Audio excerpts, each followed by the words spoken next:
Hello, you guys. Josh Vision, and I'm here in my season 1, episode 3 review of Living with Yourself. So, this episode, you guys, is basically about the original Miles using Copy Miles to get his pitch done and basically presented to, I believe, the head of whatever sponsors that they have to try to convince within a week. Another thing that should be noted is the fact that the original Miles noticed the fact that it seems like Copy Miles is replacing him because Copy Miles is basically doing everything that the original Miles doesn't really want to do. He doesn't really want to go to work. Even though he loves his wife, he really doesn't want to spend that much time with his wife. He'd rather be like writing or typing up his own little novel that he apparently been working on for the past like 7 years or so. So basically, that's half or like 70% of the episode right there. Basically, original Miles is basically at home typing up his little novel, watching porn on his laptop, and then on the big screen downstairs, while the copy, Miles is basically getting his, basically working at his job and taking his wife out. But I believe what really starts to get underneath the original Miles, and when he really starts to realize how far behind the eight ball he is when he notices, like during a party downstairs, in which the Copy Miles had to remind the original Miles that, don't you know that it's your wife's birthday today? And the original Miles was so drunk from drinking the beers, writing his novels, and watching the porn, he completely forgot about it. So he had to use the Copy Miles as like a replacement. So he notices the Copy Miles like really charismatic, making everybody laugh. His wife seems to be really into it.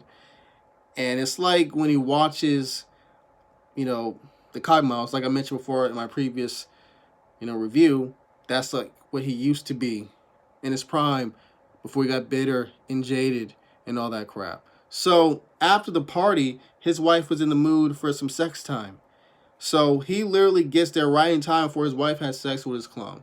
So he takes his clone's place, his rightful place on the throne, if you know what I'm saying. So I believe that eventually, especially as the episode goes on, there's a big, big argument.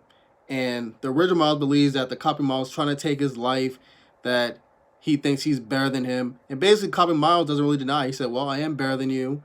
I'm more witty than, I'm more wittier than you. And plus, I'm a better writer than you. And he's like, how do you know that? He said, because I'm you, dumbass, essentially. So they have this back and forth. He's like, listen, I'm going to do the presentation. Okay, it was my job before yours. I'm the original version, and I'm going to basically make it my itch and kill it on that presentation. And I don't need your help at all. So apparently the original Miles does his pitch. And even though it's not like Copy Miles, I believe it actually did convince the guy who's trying to pitch to go with it. So Miles, before he's able to go to this big dinner over at Fridays where all his co-workers tend to go to, after work, I believe Copy Miles like gets his car, because it seemed like he was shadowing him, stalking him throughout the entire day, like from literally Miles' drive from home all the way to the area where the presentation was. He basically destroys the side door of the original Miles. And it seems as though also, if I remember correctly, he actually takes the place of the original Miles.